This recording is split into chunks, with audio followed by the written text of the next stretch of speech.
যেমন একটা গুরুত্বপূর্ণ জরিপে দেখা যাচ্ছে যে তারেক রহমানের প্রধানমন্ত্রী হওয়ার সম্ভাবনা রয়েছে 47%। বেশিরভাগ মানুষ মনে করেন যে আগামী নির্বাচনের পর যে সংসদ গঠিত হবে, সেখানে যে সরকার গঠিত হবে সেই নির্বাচনের মধ্য দিয়ে সেই সরকারের প্রধানমন্ত্রী হবেন বর্তমান বিএনপির ভারপ্রাপ্ত চেয়ারম্যান তারেক রহমান।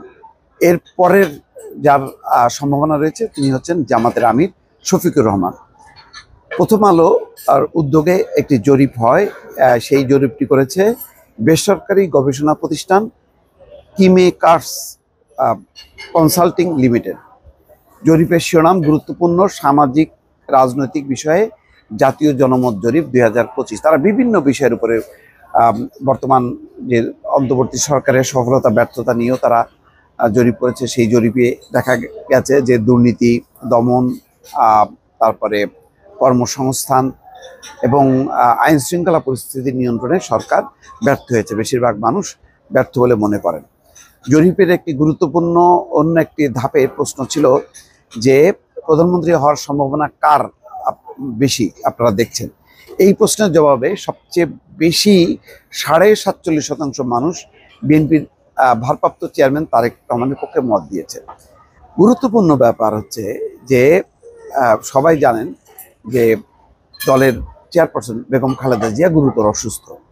তারপরও প্রায় 19% মানুষ মনে করেন যে বেগম খালেদা জিয়া প্রধানমন্ত্রী হতে পারেন। চিন্তা করছেন যে এমন স্বাস্থ্যগত পরিস্থিতির মধ্যেও বেগম খালেদা জিয়ার প্রতি কতটা ভালোবাসা, কতটা আবেগ যে 19%, প্রায় 19% মানুষ মনে করছে যে খালেদা জিয়ার প্রধানমন্ত্রী হওয়ার সম্ভাবনা রয়েছে।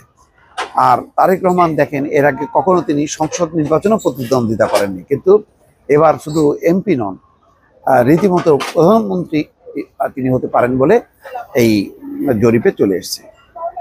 আসলে এটির অনেকগুলো কারণ আছে। বর্তমানে যেহেতু রাজনীতির একেবারে গতিপথ পাল্টে গেছে। আগে এক সময় আওয়ামী লীগ বিএনপি প্রতিদ্বন্দ্বিতা হতো, বিএনপির সাথে মানে জোটে থাকতো জামাত। কিন্তু এখন যেহেতু আওয়ামী লীগ অনুপস্থিত রাজনীতির মাঠে, এখন জামাত সেই জায়গাটায় এসছে এবং তারা নাটকীয়ভাবে বেশ ভালো অবস্থানে এসছে। এখন ভালো অবস্থান মানে এই না যে সেটা তাদের সেই জনপ্রিয়তাটা বা তাদের সেই ভোট সংখ্যা এমন যেটা বিএনপির মতন জনপ্রিয় প্রতিষ্ঠিত রাজনৈতিক দলকে টপকে যেতে পারে। তো স্বাভাবিকভাবে মানুষ যে এখনো তারেক রহমানকে আগায় রাখছে, এটা যেমন অস্বাভাবিক না। এবং তার পরবর্তী পর্যায়ে যেহেতু আওয়ামী লীগ নাই রাজনীতির মাঠে, অন্য কোনো রাজনৈতিক দলের সেরকম সাংগঠনিক ভিত্তি নেই, স্বাভাবিকভাবে তারা মানে মনে করছেন যে যদি কোনো কারণে তারেক রহমান প্রধানমন্ত্রী হতে না পারেন তাহলে সেক্ষেত্রে শফিকুর রহমানের সম্ভাবনা আছে। জরিপের বর্তমান যেই প্রেক্ষাপট, সেই প্রেক্ষাপট কিন্তু আবার একই রকম থাকবে, এটা আমার ব্যক্তিগত ধারণা। যে তারেক রহমান আবার যখন নাকি দেশে আসবে, নির্বাচনী প্রচারণা চালাবে, তখন কিন্তু তার ক্ষেত্রটা আবার ভিন্ন হয়ে যাবে। তখন হয়তো মনে হবে যে না, এখন যে 47% মানুষ মনে করে, তখন হয়তো দেখা গেল এটা আরো বেড়ে যেতে পারে, আবার নাটকীয়ভাবে এটা আবার কমেও যেতে পারে।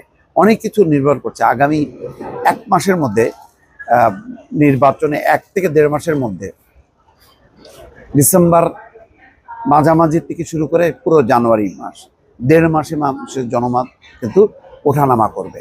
ফলে এখন যেটা প্রথম আলো যেই হিসাবটা করছে জরিপ দিয়ে, সেই হিসাবটাই যে থাকবে পরবর্তীতে এমন কোনো কথা নেই। ফলে এই জরিপের আবারও একটা পরিবর্তন হবে।